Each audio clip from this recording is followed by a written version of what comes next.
1절에서 4절까지 진리라는 말씀이 4번이나 강조되어 있어요. 여러분들이 이렇게 집에 가셔서 한번 연필로 표시를 해보세요. 4번이나 진리라는 말씀을 말씀하셨고 3번을 택하심을 받은 과 관계돼서 그리고 서로 사랑하자, 사랑하는 대상, 내가 참으로 사랑하는 자, 우리가 사랑해야 할 사람, 그 대상과 관련해서 말씀하셨어요. 첫 번째는 택하심과 관련해서 말씀하셨고, 두 번째는 우리가 사랑해야 할 사람과 관련해서 말씀을 하셨어요. 근데 그 진리가 택하심을 받는 자들과 어떤 관련이 있는가? 진리는 성부, 성자, 성령 하나님이 진리셔요. 예수님이 내가 길이요 진리요 생명이다. 그렇게 말씀하셨지 않습니까? 그리고 성령님을 가리켜서 진리의 영이시다 라고 말씀하셨어요. 성부, 성자, 성령 진리시고 또 그 성부, 성자, 성령께서 하신 말씀이 또 진리이십니다.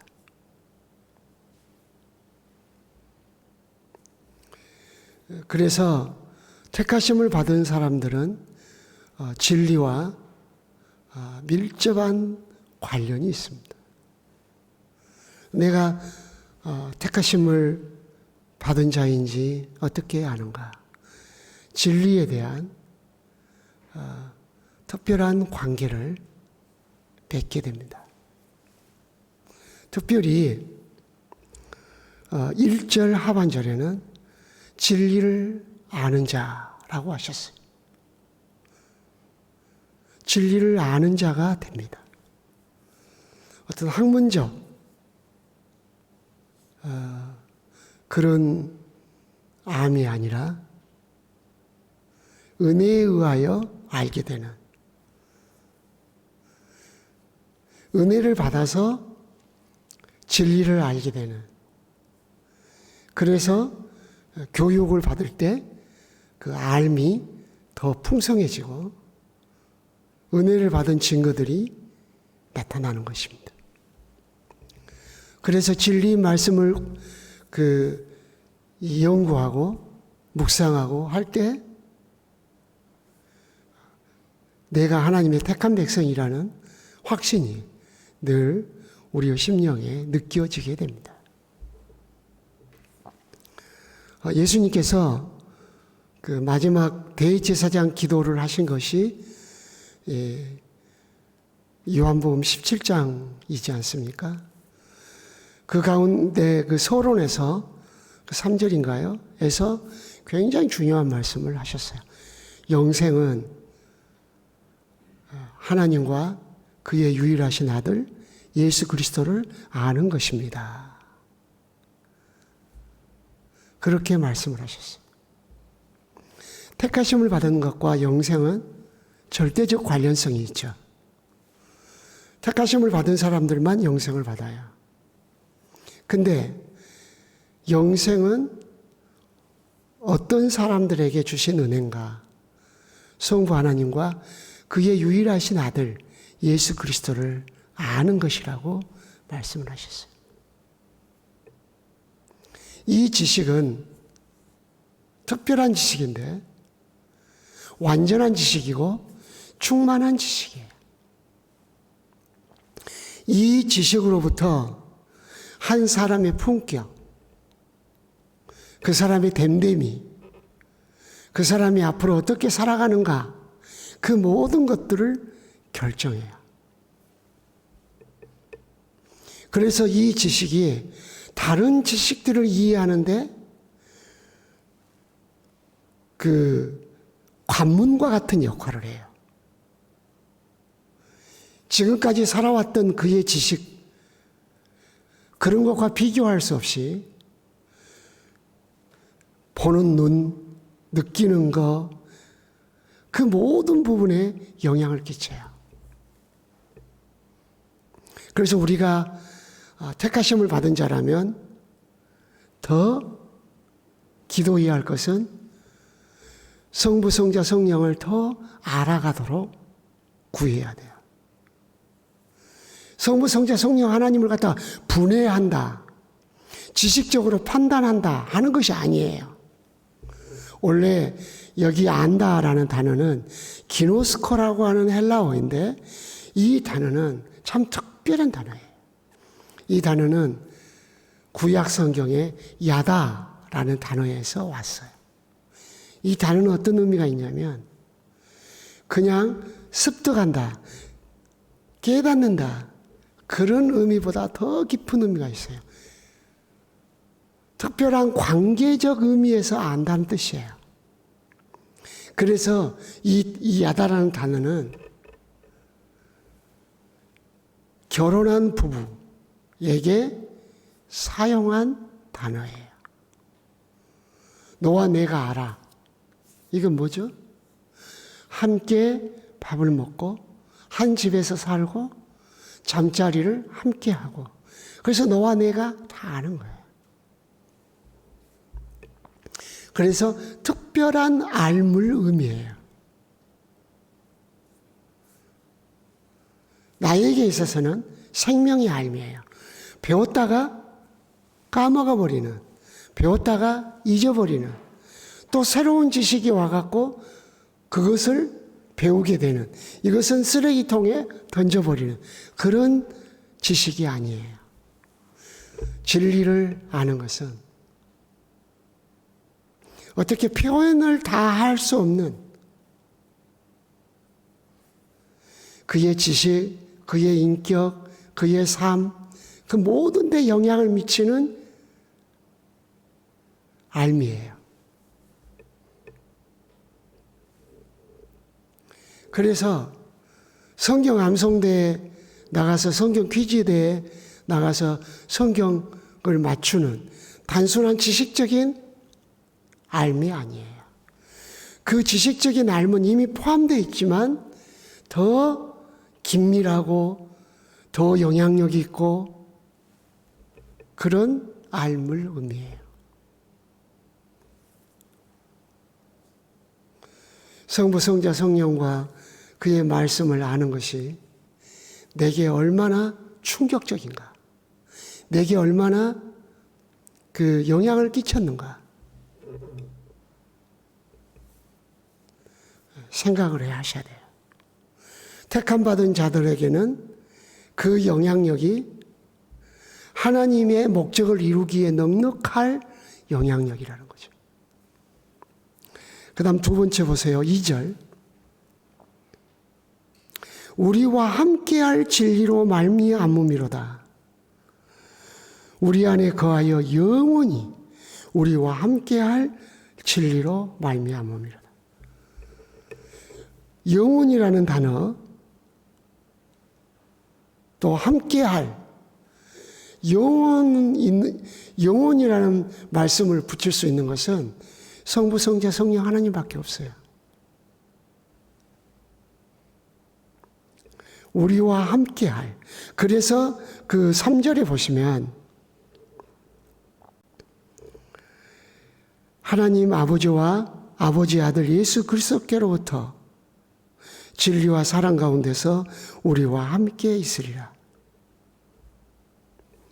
진리가 우리와 함께 하시면 우리 안에 하나의 증거가 나타나는데 그 증거가 은혜와 긍휼과 평강. 어디로부터 오는 은혜와 긍휼과 평강인가? 하나님 아버지와 아버지 아들 예수 그리스도로부터 오는 은혜와 평강과 은혜와 긍휼과 평강이 우리에게 있다는 거예요. 우리가 멋진 시집을 읽을 때, 또 수필집을 읽을 때 우리 마음에 기쁨이 있을 수 있어요. 바람결에 스쳐가는 희열이 있을 수 있어요. 그러나 성부, 성자, 성령 하나님으로 말미암은 그 하나님이 나와 함께 하심으로 내가 느끼게 되는 은혜와 긍휼과 평강은 전혀 다른 거예요. 이것은 하나님을 더욱 사랑하게 하는 은혜와 긍휼과 평강이에요.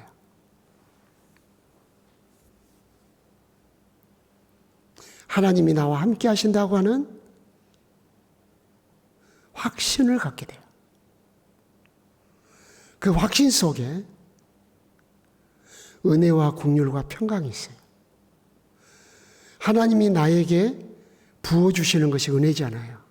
은혜라는 것은 값없이 주는 것이라는 단어적 의미가 있지만 하나님이 우리에게 부어주시는 모든 것, 그것이 은혜예요. 늘 하나님으로부터 공급받고 살 수 있게 돼요. 우리는 공급할 수가 없어요. 공급해야 되지만 공급할 수가 없어요. 왜 그러죠? 우리 안에서 생명이 생산될 수가 없어요. 그러므로 우리는 영원한 샘물 같은 하나님으로부터 공급을 받아야 돼요. 하나님으로부터 공급을 받을 때 우리는 공급할 수가 있어요. 우리는 은혜를 나눌 수가 없어요. 은혜를 공급받아야 은혜를 나눌 수 있어요. 함께 한다는 것. 은혜가 없는 내게 은혜가 항상 머무신다는 뜻이에요. 굉장한 은총이죠. 그리고 하나님 우리를 긍휼히 여겨요. 우리가 긍휼히 여김을 받았다고 생각할 때 굉장히 다른 사람에 대한 애정을 갖게 돼요. 마음의 넉넉함. 그리고 평강. 평강은 샬롬이에요. 이 샬롬은 관계적 언어예요. 하나님과 내 사이에 갈등이 없다, 그 뜻이에요. 나와 나 사이에 갈등이 없다. 정신분열이라 그러잖아요. 나는 난데 내가 나와 갈등이 있는 거예요. 그래서 그 갈등으로 말미암아 삶을 살 수가 없어요. 이게 우울증이죠. 그래서 조현증이 우리에게 오는 거죠. 막 기분이 좋다가 또 어느 날 기분이 완전히 다운되다가. 이건요, 하나님과 밀접한 관련이 있어요. 엘리야가 그런 징조를 보였을 때 하나님이 엘리야를 만나시고 그를 치료하시고, 그런 증상이 나타난 엘리야에게 하나님은 그의 사역을 마무리시킵니다. 우리가 어떤 능력을 행사하는가 중요해요. 그러나 중요한 것은 하나님과 함께 하나님과의 관계를 돈독히 하는 거예요. 그래서 우리가 산책할 때 또 기도할 때 하나님 사랑해요. 하나님 사랑을 감사해요. 이 사랑이라는 관계적 언어거든요. 그게 굉장히 중요한 거예요. 하나님이 나와 함께 한다는 걸 하나님 나와 함께 하는 것은 진리가 나와 함께 하는 거거든. 내가 진리와 함께 하는 거거든. 그때 내가 느끼는 거, 경험하는 거, 주님이 내게 복으로 주시는 것, 그것은 오늘 본문에 의하면 은혜, 긍휼, 평강이라는 거예요. 불쌍히 여김 받은 것. 여러분, 이게 온전한 설명은 아닐지 모르겠지만, 아내들이 남편을 볼 때, 저 사람은 왜 저럴까? 진짜 짜증나게 하는 사람이다. 신경질을 나는 사람이다. 이런 생각을 갖게 되면 계속 대립 관계가 유지돼요. 그러나 남편이 불쌍히 보일 때, 불쌍하다. 여러분, 사랑이라는 것 속에 불쌍함이라는 것이 들어있는 거 아세요? 하나님이 이스라엘 백성들을 불쌍히 여기신 거예요. 이건 사랑의 표현이거든요. 그럴 때 새로운 관계의 개념이 형성돼요. 이게 긍휼이거든요. 여러분이 여러분을 불쌍히 여겨보신 적 있어요? 하나님이 주신 은혜의 감각일 수 있어요. 그때 하나님 앞에서 한없이 가난해져요. 굉장히 건강한 정신적 상태. 하나님이 나를 불쌍히 여기실 때 그것을 내 마음이 느껴요. 내가 나를 볼 때 불쌍하죠. 심령이 가난하죠. 우리는 무엇에 숙달되어 있냐면 적극적인 사고방식에 숙달되어 있어요. 할 수 있다. 이런 거. 근데 성경 보세요. 할 수 있다는 단어보다 더 많은 것이 불쌍히 여김, 긍휼. 그리고 더 심도 깊은 언어로 사용된 단어예요. 불쌍히 여기는 마음을 갖게 됐을 때 그 마음이 굉장히 건강한 마음이에요.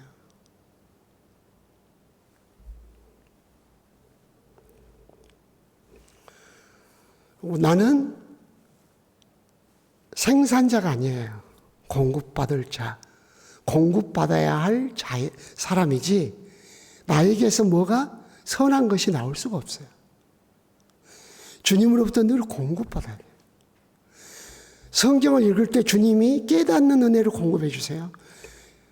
성경을 읽을 때 묘한 은혜, 영적 희열이 와요. 기도할 때 마음에 감사가 생겨요. 새로운 삶을 살고 싶다고 하는 열정이 살며시 찾아오죠. 그 차가운 교회당 안에서 묘한 온기가 느껴지는 거죠. 내 영혼 안에. 그때 치유가 일어나요. 저도 그런 경험을 해본 적이 있긴 하지만 주관적이기 때문에 함부로 말하기는 어려워요. 그러나 많은 분들의 공통점이 있어요. 치유의 은혜를 받았던 사람들 가운데 몸이 불덩이처럼 뜨거워지는, 열이 오르는 게 아니에요. 정말 묘하죠. 굉장히 뜨거워지는 거죠. 체온계를 재보지 않았기 때문에 모르겠지만은 그 열이 오르는 것하고는 다른 뜨거움이에요. 그러면서도 눈물이 나면서 하나님의 긍휼이 딱 나를 덮죠. 그러니까 눈물이 나는 거예요. 나는 불쌍한 사람이야. 나는 살 가치가 없는 사람이야. 그런 의미하고 전혀 다른 거야, 이건. 이 긍휼은. 한없이 아버지 하나님의 품에 안기는, 그래서 그 품에서 흐느끼는 긍휼이거든요. 평강이에요. 관계가 새롭게 개선돼요. 하나님과의 관계가 개선되면서 만물과 나와의 관계가 개선돼요. 하나님이 짝 주신 남편과 아내와 나와의 관계가 개선돼요. 바라보는 눈빛이 달라요. 힘들지? 잠깐 쉬고 있어. 내가 할게. 그런 넉넉한 마음이 드는 거예요.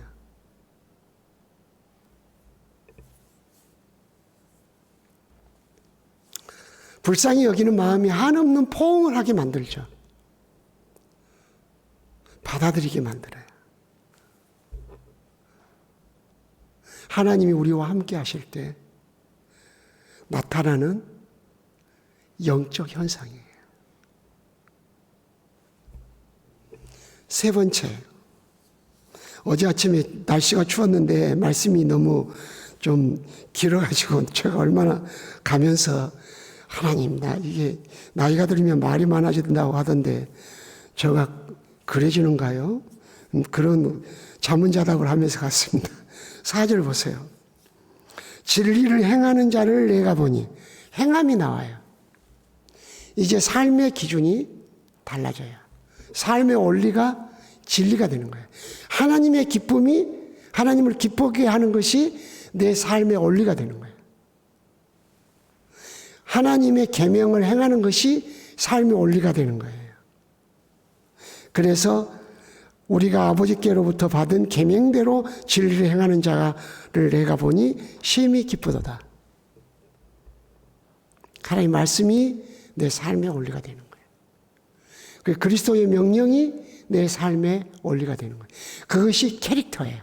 우리가 살아가는 캐릭터. 야, 크리스찬들은 특별한 캐릭터를 갖고 있어. 이 삶의 태도가 특별하다. 그래서 캐릭터라고 하는 거예요. 영어이기 때문에 우리가 느끼는 그 감각이 조금 다를 수가 있어요. 그러나 하는 그것은 뭐냐면은 참 삶의 원리가 살아가는 방식이 특별하다.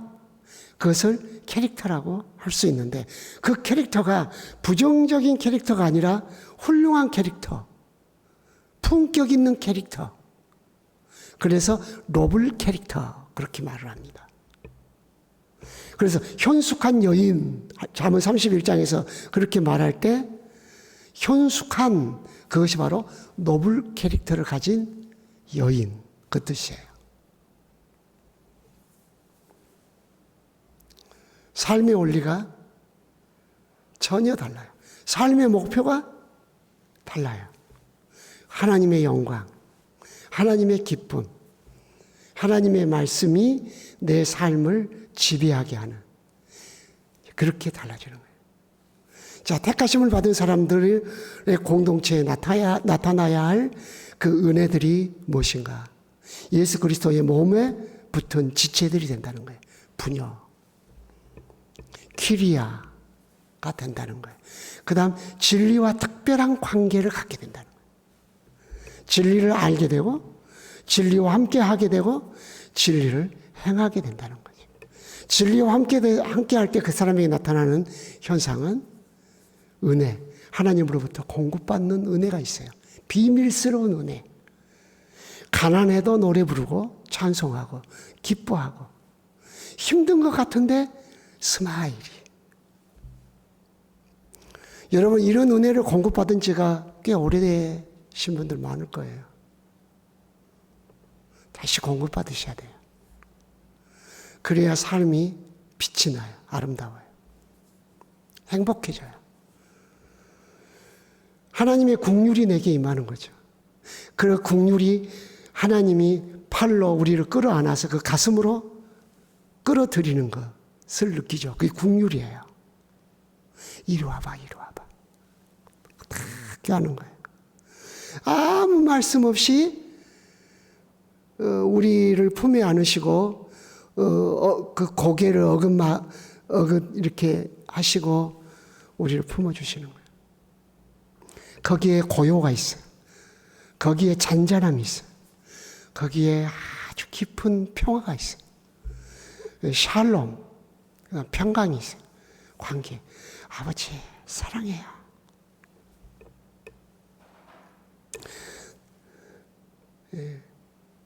하나님을 바라보면서 한없이 나 당신으로 살아요. 나 당신만 있으면 다른 거 필요 없어요. 이렇게 되는 거예요. 진리를 행하는 삶이 있는 거예요. 특별하죠. 이것이 바로 요한 2서를 통해서 우리에게 가르쳐 주신 택하심 받은 자들의 공동체에 나타나는 은혜들이라고 말할 수 있습니다.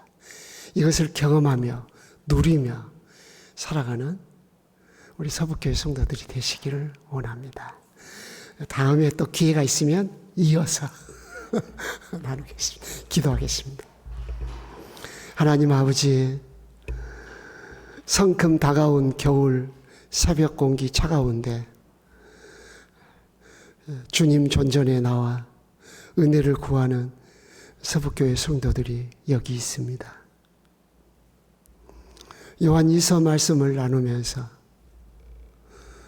택함받은 사람으로서 나타나야 할 영적 현상들에 대하여 묵상하면서 우리에게 그런 것들이 나타나 있기를 주님 앞에 소원합니다.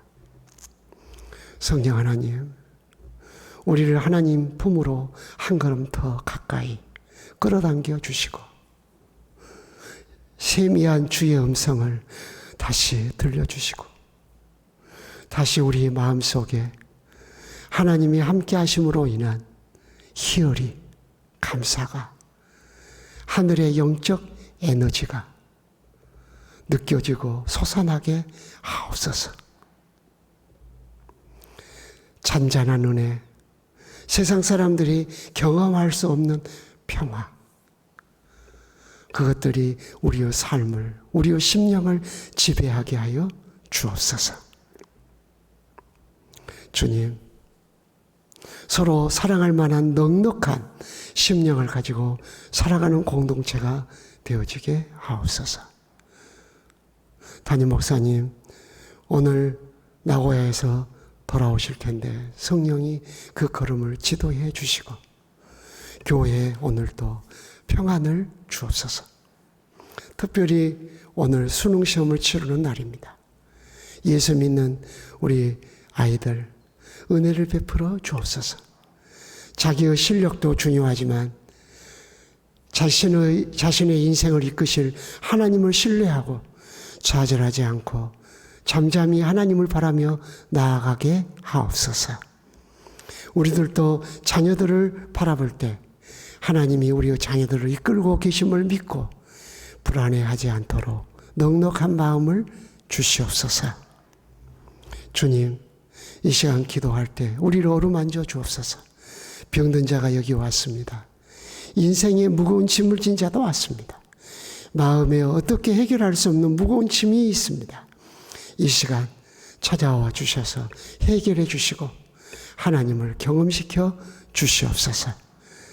서북교회 성도들 오늘 하루의 삶의 현장에 우리 하나님이 나를 도와주셨어 하는 고백이 있도록 주님을 경험시켜 주옵소서. 예수 그리스도의 이름으로 기도드리옵나이다. 아멘.